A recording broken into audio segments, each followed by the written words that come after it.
Welcome to this explainer.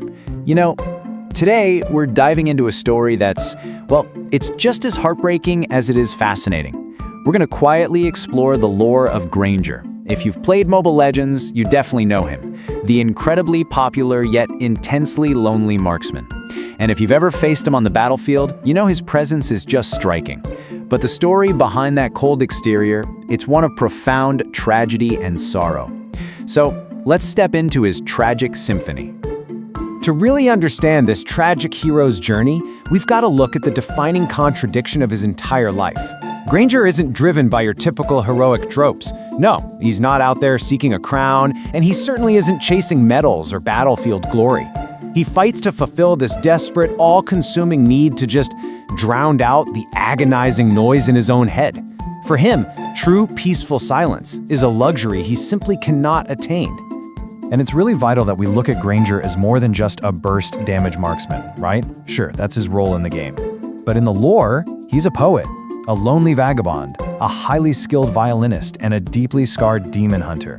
He's a man who literally takes the chaos of war and turns every single battle into a sad, meticulously orchestrated performance. His gunfire becomes an actual requiem. Moving on to Section 1, A Childhood Destroyed. The Demons Under the Floorboards. Picture this, a young Granger hidden beneath the floorboards of his very own home. He's trapped in the dark, absolutely paralyzed by fear, just listening helplessly as a swarm of demons breaks in and drags his parents away. He survives the night, but the horrific sensory trauma he endures, it's unimaginable. The agonizing cries of his family, all mixed up with those terrifying guttural noises of the demonic attack, they didn't just fade away with time, they left a permanent wound in his mind, a constant, torturous ringing in his ears that haunts him night after night. If you just look at his famously cold, quiet personality, you might actually think he's simply arrogant, or maybe just trying to be edgy. But that silence? It's actually a deep, defensive scar. Because of the unbearable pain of his past, he completely distanced himself from all human connection. He avoided speaking entirely, basically as a trauma response. He became incredibly reclusive because shutting the whole world out was literally his only effective survival mechanism against that constant, deafening noise in his head. Which brings us to Section 2, The Hymn of Light, a fleeting moment of peace. Looking at this progression, we can track a really profound emotional journey. It carries him from the pure, paralyzing fear of his childhood beneath those floorboards, through his lost youth, wandering around as a traumatized, reclusive vagabond, all the way to his eventual adulthood. And it's there that he surprisingly finds a measure of salvation and strict discipline at the Monastery of Light within the Manian Empire. So how did he actually find the monastery? Well, it was through music. One day, Granger heard a melody called the Hymn of Light, and it magically calmed that terrible ringing in his ears. And the man playing it?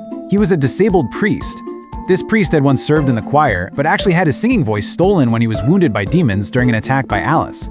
It's just a beautiful, striking irony, isn't it? A broken priest using a violin to heal a broken boy. It proved to Granger that even after immense tragedy, beauty and peace can somehow still survive. Now, the really crucial point here is that the monastery didn't force him into war. Not at all.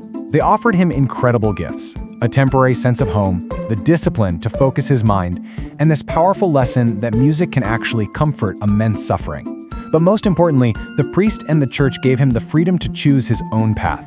They gave him the grace of a sanctuary, whether he decided to just remain a peaceful musician or become a hardened fighter. This leads us right into Section 3, Dirge and Requiem, Weaponizing the Grief. So, Granger had finally found this brief window of peace. But then, Diroth and the vicious abyssal legions began moving through the moonlit forest. And this directly threatened the Manian Empire and the monastery. Granger was suddenly faced with a terrible choice. To protect his new home, and honestly to stop other children from suffering his exact fate, he had to lay down those peaceful musical aspirations. He had to actively hunt the very monsters that ruined his own childhood. Just look at the duality hidden in the names of his iconic weapons. Dirge, his sharp and deadly handgun, is literally named after a song of mourning. And Requiem, his devastating cannon, it's named for the musical mass for the dead. He even cleverly hid Requiem inside the very violin case his mentor gave him. Think about that. He took the instruments of his healing and literally transformed them into tools of execution. And there's this very specific, incredibly tragic visual detail in his character design, his bandaged hands. This isn't just some cool aesthetic choice, it's a profound physical symbol of his internal conflict. I mean, these were hands that once deeply hoped to gently play the violin, to create beautiful music. Now, they're wrapped tightly, calloused and bruised, forced to carry heavy instruments of violence. Literally, every single aspect of his design carries the heavy weight of his sacrifice. You have to understand, Granger doesn't pull the trigger for joy. He doesn't even do it out of some grand sense of righteousness. He shoots because the explosive, deafening roar of gunfire is the only sound loud enough to temporarily drown out the demons still screaming in his memories. His attacks are, quite literally, a dark sonata of bullets. Let's move to Section 4, A Dark Sonata, The Endless Symphony.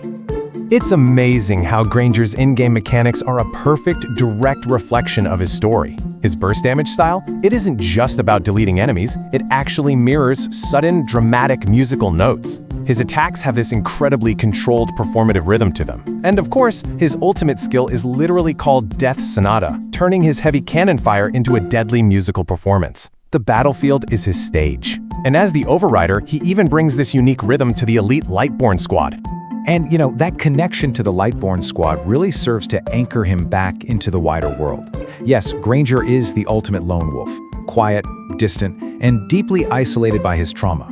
But his lonely crusade still has a deeply noble purpose. His bullets, which are born from such intense grief, still echo firmly on the side of light against the encroaching abyss.